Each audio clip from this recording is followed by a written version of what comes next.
انت ازاي مش مركب جراب للاس 25 الترا؟ هو انت فلوسك حرام؟ ما ده برضه ما يركبلوش اي جراب. انا طلبت له افخم جرابات في الدنيا ولسه واصله من الصين النهارده. تعالوا نفتحها مع بعض.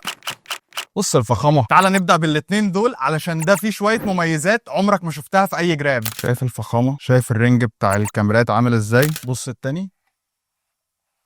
الحوار بتاع رينج الكاميرات ده عجبني قوي.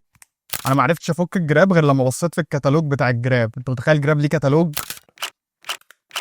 وده الجراب التاني. والكيسز دي معموله من الكربون فايبر، وزنها خفيف جدا، وكمان بتضيف شويه مميزات للسامسونج وهي الماك سيف. يعني دلوقتي اقدر استخدم الموبايل ماك سيف مثلا على الشاحن او في ادوات التصوير بكل سهوله زي الايفون، وده بفضل الجراب ده لان السامسونج نفسه ما فيهوش. اما بقى الجراب اللي قلت لك سيبه للاخر عشان فيه تكنولوجيا جامده جدا، تعالوا نفتحه دلوقتي. ده الجراب هنا بقى ايه، متقفل من كل حته، طري شويه من الجناب، مبطن من جوه، برده فيه ماك سيف. بس المميز هنا بقى ان الجراب فيه 3 ازرار مش موجودين في الموبايل، بتقدر ان انت تخصصهم يعملوا لك اي حاجه. هتوريك دلوقتي بيعملوا ايه. يعني انا مثلا عامل لو جيت دوست على اول زرار هيبدا ان هو يفتح لك الكاميرا، لو جيت دوست على الزرار اللي بعد كده هيفتح لك محادثه جديده مع تشات جي بي تي. ولو عاوز تشتري الجرابات دي من مصر هتلاقيني سايب لك اللينك بتاعهم في البايو. وبس كده، انا طارق، وانت هتعمل لي فولو.